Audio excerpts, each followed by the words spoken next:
স্বাগত ডিবিসি সংবাদে। আপনাদের সাথে আছি আমি আফরিন আনোয়ার। মূল সড়কে ব্যাটারি চালিত রিকশা চলাচল না করার বিষয়ে আদালতের সিদ্ধান্তের জন্য অপেক্ষা করার অনুরোধ জানিয়েছেন ডিএমপি কমিশনার শেখ সাজ্জাদ আলী। সকালে রাজধানীর ডিএমপি কার্যালয়ে আন্দোলনরত ব্যাটারি চালিত রিকশা চালকদের প্রতিনিধিদের সঙ্গে বৈঠক শেষে তিনি এই অনুরোধ জানান। এদিকে আলোচনায় বসলেও রাজধানী জুড়ে ব্যাটারি রিকশা চালকদের আন্দোলন থেমে নেই।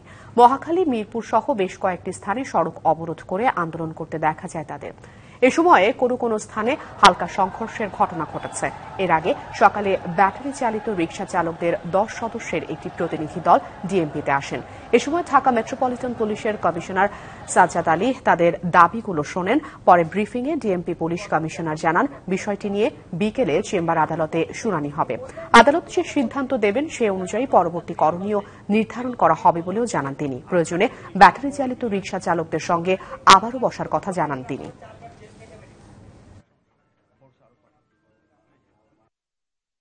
4টা পর্যন্ত ওয়েট করেন। চেম্বার আদালত থেকে কি রায় আসে, সেই রায়ের উপর ভিত্তি করে আপনাদেরকে রায় কি আসতেছে সেটা ছাড়া আপনাদের সাথে কথা বলার সুযোগ কারোরই নেই। আমি তা প্রথমেই বলে দিচ্ছি যে এটা কোর্টের সাথে রায় হওয়ার পরে আপনাদের এই সকল বিষয় সমাধানের জন্য লিয়াজো কমিটি করেন, আমার সাথে যোগাযোগ করবেন, আমি আপনাদেরকে আবার ডাকবো। নৈরাজ্যের প্রতিবাদে ঢাকা বিশ্ববিদ্যালয়ের অধীন 7 কলেজের শিক্ষার্থীরা বিক্ষোভ মিছিল করছে রাজধানীতে। বেলা 11:30টায় পুরান ঢাকার বাহাদুর শাহ পার্ক জুড়ে তারা জড়ো হতে থাকেন। এরপর বিক্ষোভ মিছিল নিয়ে ড মাহবুবুর রহমান মোল্লা কলেজে হামলা ভাঙচুর করে বিক্ষুব্ধ শিক্ষার্থীরা। ঢাকার ন্যাশনাল মেডিকেল কলেজ হাসপাতালে এক শিক্ষার্থীর মৃত্যুর ঘটনায় সৃষ্ট পরিস্থিতির জেরে এই ঘটনা ঘটে আন্দোলনকারীরা জানান। গতকালের ঘটনায় তারা অনেক ক্ষিপ্ত।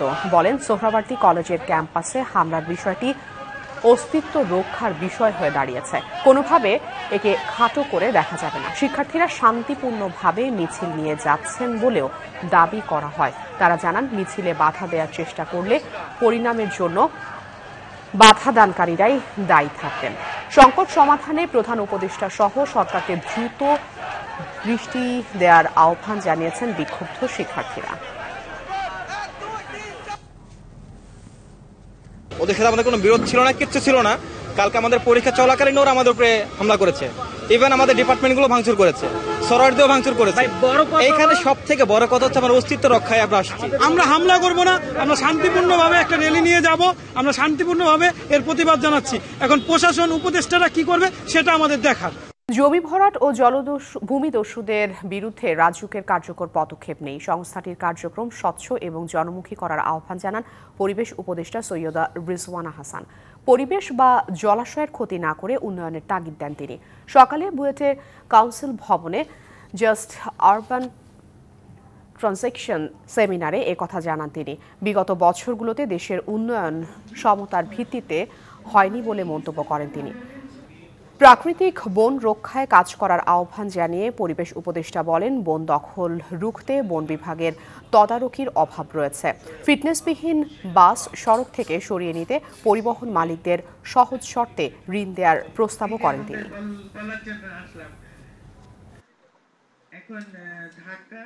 আপনারা ড্রাইভ শুরু করেন এবং মানুষকে বোঝান যে তোমার জমি হইলেও তুমি এটাতে ভরাট করতে পারবা না, বরং তোমাকে আমরা ওয়াটার রিক্রিয়েশন একটা পার্ক করে দিই, তুমি সেখান থেকে আয় করো, প্লাস তুমি তোমার চাষাবাদ করো। তো আপনি অ্যাডিকুয়েট এফোর্ট দেবেন না টু এনফোর্স ল, তারপরে বলবেন ভরাট হয়েই যাচ্ছে, যেহেতু মানুষই ভরাট করে তার থেকে বরং আমিই ভরাট করি। এটা তো কোনো যুক্তি হতে পারে না। উত্তরা পূর্ব থানায় গার্মেন্টস কর্মী ফজলুল করিম হত্যা মামলায় সাবেক আইজিপি চৌধুরী আব্দুল্লাহ আল মামুনের 3 দিনের রিমান্ড মঞ্জুর করেছে আদালত। এছাড়া মোহাম্মদপুর, মিরপুর, উত্তরা থানার একাধিক মামলায় সাবেক মন্ত্রী আমির হোসেন আমো, হাসানুল হক ইনুর, সাবেক সেনা কর্মকর্তা জিয়াউল আহসান ও সাবেক সচিব জাহাঙ্গীর আলমকে গ্রেপ্তার দেখানো হয়েছে। সোমবার সকালে তাদের প্রত্যেককে ঢাকা চিফ মেট্রোপলিটন ম্যাজিস্ট্রেট আদালতে হাজির করা হয়। এই সময় রাষ্ট্রপক্ষের আইনজীবী আদালতের কাছে বলেন, আন্দোলন দমনে ছাত্র জনতার ওপর নির্বিচারে গুলি চালানোর নির্দেশদাতা ছিলেন সাবেক আইজিপি মামুন।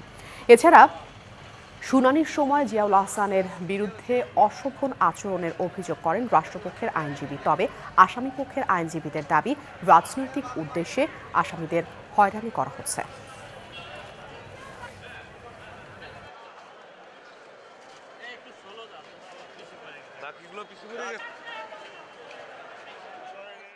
চৌধুরী আব্দুল্লাহ মামুনকে আরও 2টি মামলায় গ্রেপ্তার দেখানো হয়। হাসানুল্লাহ কিনু তাকে 2 মামলায় গ্রেপ্তার দেখানো হয়। জিয়াউল হাসান এবং জাহাঙ্গীর আলম একজন সাবেক সচিব, আমির হোসেন আমু 14 দলীয় জোটের মুখপাত্র এবং সমন্বয়কারী এবং প্যাসির অন্যতম সহযোগী আমির হোসেন আমু, এবং আরেকজন আওয়ামী লীগ নেতা জামাল হোসেন, তাকেও এই মামলায় এদেরকে গ্রেপ্তার দেখানো হয়। ওনার 10 দিনের রিমান্ডে বা রিমান্ডে নেওয়ার কোনো যৌক্তিকতা নাই। উনি একজন পুলিশ বাহিনীর প্রধান আইজিপি ছিলেন এবং ওনার ভূমিকা এই ফিল্ড লেভেলে না। লোকেশন যে জায়গায় দেখাইছে যে মামলায়, যে এই উত্তরা ইয়েতে, তো উনি আইজিপি, ওই জায়গার মধ্যে ওনার থাকার কোনো যৌক্তিকতা আছে কিনা আমরাও উপস্থাপন করেছি। ডিবিসি সংবাদের এ পর্যায়ে নিচ্ছে একটি বিরতি, সঙ্গেই থাকুন। আইএলওর রোডম্যাপ অনুযায়ী আগামী 3 মাসের মধ্যে একটি নতুন শ্রম আইন তৈরি করার পরিকল্পনার কথা জানালেন শ্রম ও কর্মসংস্থান মন্ত্রণালয়ের সচিব। সকালে সচিবালয়ে আন্তর্জাতিক শ্রম বিষয়ক বিশেষ প্রতিনিধি কেলির নেতৃত্বে বাংলাদেশ সফররত মার্কিন যুক্তরাষ্ট্রের একটি প্রতিনিধি দলের সঙ্গে বৈঠকের পর একথা জানান শ্রম ও কর্মসংস্থান সচিব AHM শফিকুজ্জামান। চিফ অ্যাডভাইজার একটি কমিটমেন্ট করে আসছেন যে অর্থাৎ বাংলাদেশের এই যে ইন্টারিম গভর্নমেন্টের এবং আমাদের যে এক্সপোর্টের যে ইস্যুগুলো আছে, লেবার রাইটস, এই সমস্ত বিষয়গুলো নিয়ে আলোচনার বিষয়ে তিনি ওখানে কিছু কমিটমেন্ট করে এসছেন।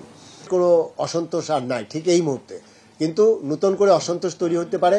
সেই জায়গায় আমাদের 19টা ফ্যাক্টরি নিয়ে আমরা সমস্যা ছিল। 19টা ফ্যাক্টরির মধ্যে অলমোস্ট 5-6টা আমরা অ্যাড্রেস করেছি, বাকিগুলো আপনার নেগোসিয়েশন চলছে। আশা করছি যে এই অসন্তোষ দূর হবে। সংবাদে এই ছিল এখনকার মতো। ডিবিসি নিউজের সংবাদগুলো পড়তে ভিজিট করুন dbcnews.tv আর ভিজিট করুন ডিবিসি নিউজের ফেসবুক পেজ এবং ইউটিউব চ্যানেল। সঙ্গে থাকুন ডিবিসি।